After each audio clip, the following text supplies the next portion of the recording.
Okay. We are with I'm Jill Holiday. Jill Holiday, and where are we at? You are in Ghent, West Virginia. Ghent, Yes. West Virginia. Okay. And the reason I stopped is these adorable, strange little houses caught my eye. So will you tell us the story of these? Sure. Well, they all have names, first of all. Okay. And my husband said a while back, anything I could draw, he could build. So I took him up on it. And the first one we built was actually a bus stop for our kids. We have 6 kids together. Oh my goodness. Yeah, that's that's why there's a lot of houses. Oh my! So each kid has a house. Well, each child. I'm sorry. We had to have plenty of play space for them. Okay. But the first one was the crooked one that looks like a little witch's house. We call it Wendy. That was the bus stop.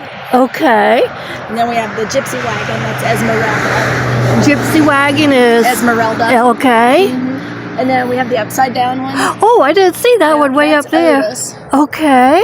And on the other side of the house, there's a. Oh no! Wait, we moved them. Jack and Jill. Jack and Jill. Yeah, the blue and the pink. Oh, and look at the turkey. Oh yeah, he's friendly. Oh my goodness, I love him. And then we have the little tiny house beside of Jack. Okay. That is called Pesha, which is gypsy for pizza. It was a little pizza parlor. Okay, how wonderful. And how long has he been building these? We haven't built the playhouses in quite a few years because we built the cottage, the Cricket Cottage. But the houses, we started building them 8 years ago. But our youngest is 8 now, so they're growing up. Oh, wow. So your oldest is? Oldest is 19, and I told you wrong. Youngest is 6. Yeah. Okay. Oldest is 19. I lose track of them. I can understand that. Well, would you mind if I go around and get pictures sure. of them? And actually, there is another playhouse on the other side of the pond called Abe. It's made out of, it looks like Lincoln logs. Oh my goodness. These are just, oh, okay. And what is the turkey's name? This is Pumpkin. Hi, Pumpkin. How adorable. Yeah, he's not dinner.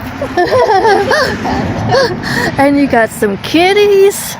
Oh, I just absolutely love it. And this is Molly's house. She's the dog. And the chickens live in Jack. That's the chicken coop. Okay. And Pumpkin, the turkey, sleeps in the little red and green Pesha. So what made you decide to do the little odd houses? We're just different. Whenever we bought this property, it was only a 2-bedroom house. And I was pregnant with the 5th child. So we knew we had to add on. And that's whenever he's like, well, you draw it, I'll build it. So I'm like, okay, well, let's do something crazy. You know, let's have fun with it. So that's what's happened. And look at this one. That we rent out through the Airbnb. Oh, my goodness. Say that again. We rent this, we call it Storybook Cottage. We rent it out through Airbnb. And how can people find that? It's on the Airbnb website. If you just search Storybook Cottage in Ghent, West Virginia, it'll come up. Oh, that is awesome. It's much prettier in the spring when the garden's Well, everything's much prettier in the spring. Yeah. But I'll show you this way is. I have to step over. My son's been building these shelves. That's neat that your son is handy like that too. He's getting that way. That's Abe, the little log cabin back there. Oh my goodness. Abe is the little log cabin. Now, how often does the kids stay in it? The kids play outside a lot. And Okay. We actually had a boat. Besides the canoe and the bass boat, we had a boat that slept 5.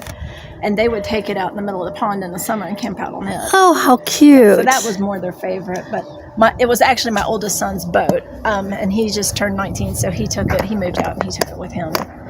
So Lincoln follows their favorite. Oh. All right.